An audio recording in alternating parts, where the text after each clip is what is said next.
के ग्रुप में जिसको आरटीआई बनानी है वो अपना वर्ड डॉक्यूमेंट में क्रिएट करे, उसको उस पर पोस्ट कर दे। इसके बाद जो लोग हैं वो अपने पूरी इनपुट्स दे देंगे चेंज करने, उसके बाद डायरेक्टली आरटीआई ऑनलाइन में आए। नरेश आज भी क्योंकि ज्यादातर इस्तेमाल वही कर रहे हैं हैंड रिटन वाली आरटीआई, इसलिए इस तरीके से कह रहे हैं, मगर मैं आपको बताऊं आरटीआई ऑनलाइन की परेशानियां अब मिनिमम कर दी गई हैं। और मोस्ट प्रोबेबली में क्योंकि आप मेरी समझ में आया नरेश को अगर परेशानी आरटीआई में इतने सालों से काम कर रहे हैं तो मैं एक वीडियो बना के उसमें डाल दूंगा। मैं हर हाल में आज या कल में वीडियो बना के उसमें डाल दूंगा जिससे ये पता चल जाए कि आरटीआई स्टेप क्या है। आरटीआई स्टेप में कोई परेशानी नहीं है। ज्यादातर चीजें अगर आप गूगल क्रोम यूज करते हैं तो आपका जो पहले से सेव होता है वो आप वगैरह सब चीजें दे देता है। आप चेंज करना चाहें उसमें चेंज कर दीजिए। आपको केवल अपना वो कंटेंट जो है जो क्वेश्चन वाला कंटेंट है वो मेजरली भरना पड़ता है। उसके बाद वो पैसे वाली साइट पे चला जाएगा कि आरटीआई करना चाहते हैं एक्सेप्टेड, आप पैसे पे चले जाइए। अगर आप कहें तो चालान करा लीजिए। अगर आप चालान निकालते हैं तो चालान का मतलब आप बैंक में जमा करेंगे। अगर आप चालान नहीं निकालते हैं तो आप डायरेक्टली ऑनलाइन पेमेंट करके काम क्लोज कर सकते हैं। जैसे ऑनलाइन पेमेंट होता है एक आपको मैसेज आ जाता है ईमेल पे कि आपकी आरटीआई हो गई, सबमिट हो गई। उस सबमिशन की डेट कोई डेट होगी जो आपने जिस टाइम पे की है, नहीं तो आप जब पैसा जमा करते हैं वो वाली डेट मानी जाती है। तो जैसे ही आपने सबमिट करी ये आपके पास डायरेक्टली ईमेल पे आ जाता है। उसको हम लोगों ने ग्रुप में कोशिश ये करना था, जिसके लिए मैंने आज एक फॉर्म भी बनाया कि जितने लोग आरटीआई डालना चाहें सब आरटीआई डाल सकते हैं। अगर वो ग्रुप में खबर दे देंगे तो हम लोगों के पास एक एक्सेल शीट बनके तैयार हो जाएगी कि हम लोगों की कौन कौन सी आरटीआई चल रही है, उसके ऊपर हम लोग लगातार काम कर सकते हैं। अलग अलग लोगों के अलग अलग इंटरेस्ट होते हैं। मुझे मालूम है सोशल में इंटरेस्ट नरेश का बहुत है, लगातार काम कर रहा है, गरीब तबके के साथ काम कर रहा है।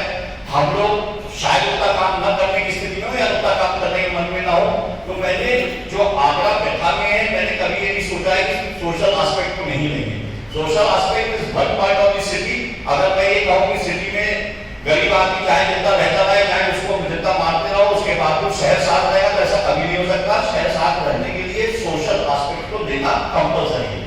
तो मैं ये मानता हूं कि हम लोग सब तरीके से करें, मगर ये जो वर्कशॉप वाला वो है उससे बचने की कोशिश की। इसलिए कर रहा हूं कि देखिए 256 लोग हम लोग आज ग्रुप में हैं।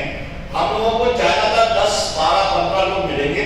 अच्छा, इस तरीके की मीटिंग को ऑर्गेनाइज करने के लिए एफर्ट बहुत है भाई। ऐसा नहीं कि बहुत कम एफर्ट होता है। आपको बैनर भी चाहिए, आपको माइक भी चाहिए, आपको वो भी चाहिए, और वो आप मोबाइल में व्हाट्सएप पे बैठे बैठे जो चाहिए सो बोलिए, जितना चाहिए बोलिए, जितनी देर बोलना चाहे बोलिए। आप सब लोग अपने अपने यहाँ काम कर सकते हैं।